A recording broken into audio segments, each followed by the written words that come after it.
over the course of the season, did it seem like you pushed every right button, 3 pinch hits for 3 pinch hitters, 4 relievers pitching 5 scoreless innings? How often does that happen? It's interesting about the proverbial push the button deal. You can push all the buttons you want, and players execute. You're pushing the right ones, and doesn't work out. That's my issue. Some nights, but you put the guys in as close to the right spots you can every night, best you can, and they're the ones that win games. They're the ones that get it done. And great, as Matt Dog say, niner tonight. Carp huge with the niner. With the ball down the line, and Newbar, the tough at bat, gets one in the left, and then Rondon gets one to right. So, our production, we've gotten, I believe, the most out of what we have on our bench. Harper's been your top pinch hitter for usage anyway, almost 50 plate appearances. What told you that was the right spot in the game, even though it was early in the game? Years ago, when you come up and start thinking about managing, or you are managing rather, and you're, talking to, guys with more experience about when to use that pinch hitter, and,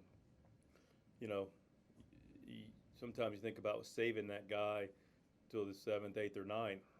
But the fact of the matter is, especially with bullpens today, you want to take your shot in that 4th, 5th inning, 6th inning, whenever you got a chance to do something with the guy that's your best guy, you take it. Because you look at those numbers, when you got the lead in the 6th and when you don't. And the math's on your side when you do, and Carp took a good at bat, got us ahead, and bullpen was tremendous to take it home. How has Garcia maneuvered his way into some primetime territory with what he's done lately? He's pitched great. We recognized his arm when we first got him. Recognized the heaviness of his sinker. Recognized that he's got a good secondary pitch. But then we just keep giving him opportunities and goes out and attacking the zone, and he's got, like I said, a heavy ball, 5 outs on the sinker, 22 pitches, 6 outs. People talk about multiple innings, and multiple innings are fantastic. We love them. We don't want to have them all the time because we don't need them some nights. But, the thing about multiple innings is you're going to get them with guys that are efficient and throw strikes. And it's got pounded the zone. He was huge tonight. 83 first pitch strikes, 77% strikes overall, just dominated the strike zone, pounded with that heavy sinker. He was fantastic. Good stuff. What happened to Kim after the first 3 innings? Is his arm all right, or was it just time for him to go there? His arm's fine. He just had a long inning and, kind of a warmer night, and had I don't know exactly number, but I turned to Mad Dog, and it was 27 pitches to finish up the 4th, and it just wasn't quite as crisp, and he was in the 80s, so now he's averaging 20-something pitches per inning, and, we got a chance to do something offensively, and we do it. Thank you. Yes, sir. Zach Silver, MLB.com. And Mike, I know bullpen has had a lot of changes, and guys kind of pitch or I mean, maybe they did. Do you guys sort of build off each other when they come out of the bullpen? Does one outing allow another guy to maybe build off the momentum? Or is there anything there in how kind of that works out tonight? I don't think there's any question. I thought early in the season, we had 5 innings, no walks, 1 hit, and 6 punch outs. You're bringing in guys that throw strikes. Your defense gets engaged. They feed off each other. You see a more confident guy come out. So you see him do it. Well, okay, I can do it. You run a bunch of guys out there that are kind of easing their way into it and hoping and nibbling, and that has a way of festering too. So yeah, there's absolutely something to be said for a group of guys that feed off each other, and when guys are throwing strikes, they see the success. It breeds success. I think that's valid. How much of that maybe? Sorry, I'm gonna cut you off. That's fine. How much of that is maybe just guys getting comfortable in some of these roles that they're building into, guys who have been here, who haven't been here all season, are getting comfortable with some of these digs and kind of be able to sort of evolve in this club? I think it's something to be said with it. We try to have roles for guys. You try to elevate roles. Commish is right. We talk about, giving Garcia more opportunity. McFarland's gotten more opportunities. Fact of the matter is, we've added some guys that have some experience and have some that throw strikes, and we got a catcher that can work with them, and you put all those things together. You put them in the best spot possible, and let them pitch. And they've done a great job. Last one, I know we talked a little about getting Alex in there yesterday. How nice was it to get Gio in inning there? And I know there's never been any waiver of confidence, but to kind of get him one more under his feet and give him a chance to kind of to lock down his save. Yeah, same thing I said just the other night. I mean, you know, I got every bit of confidence in the world in Giovanni Gallegos and Alex Reyes, and you know, Cabby was darn good tonight too. That was electric stuff he was throwing against a good part of their order. And so, you know, no question, no ifs, ands, or buts about running Gio out there. I mean, you know, sometimes they spoil us, you know, because they're so good. It doesn't happen. Everybody's like, what happened? What's going on? What's wrong with them? They're human, you know. So you get him back out there. Sometimes, you know, the other team's trying too. In Gio's case, he got hit a few times. Some balls found some green, and one you know, mistake slider found. But trust that guy completely came in aggressive, assertive, in attack mode. I mean, threw 91% strikes. He's a strike thrower. Got ahead and, you know, had good life to his ball. And 1, 2, 3, game over. Thank you. Thank you. Jae-Ho Kim, MK Sports. Hi, Skipper. We just heard from one of your players that KK has an elbow issue. It's pretty neutral. Could you explain about it? Yeah, I suppose Carp mentioned something about him barking. I mean, there's probably, you know, we gave him some extra days from a combination of things with, you know, Lester and Hat being added and days off, and, you know, but there's nothing structurally wrong with him, obviously, or anything like that. We just gave him some extra days to make sure he was, you know, going through a long season and getting the opportunity to do it. You know, he had no complaints about anything from an arm standpoint tonight.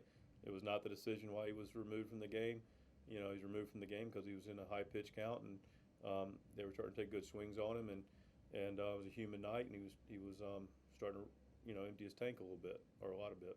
So, but everything's checked out medically, and you know, there's some guys that have a little bit of soreness as they go through the season. That's pretty normal. We gave him a couple extra days, and we don't believe there's anything more severe than that, and we were able to give him that extra rest to try to take care of him the best we can. So there's another guy is coming back on the east. Another starter is on the way right now.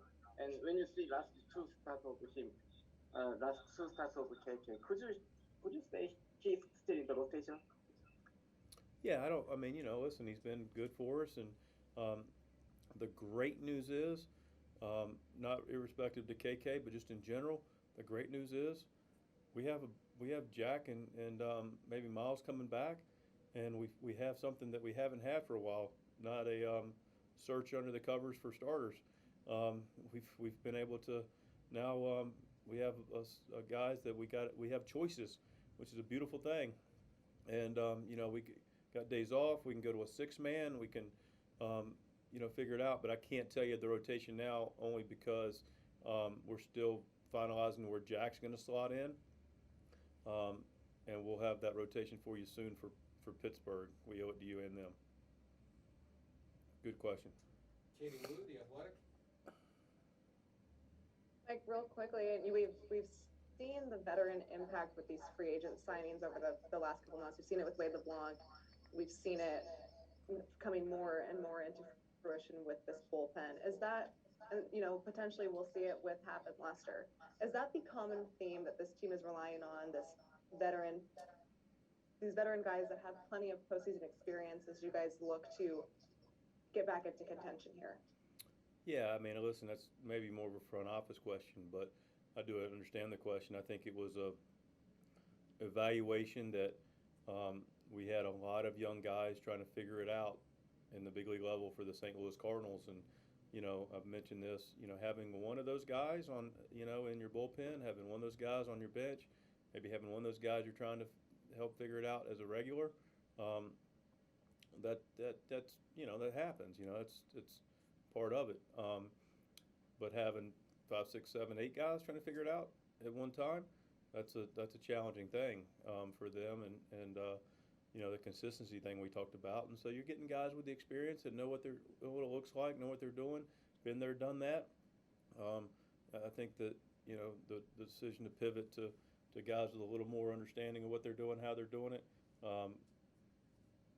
That was the thought process. Thank you. Yes, ma'am. Back to you, Commish.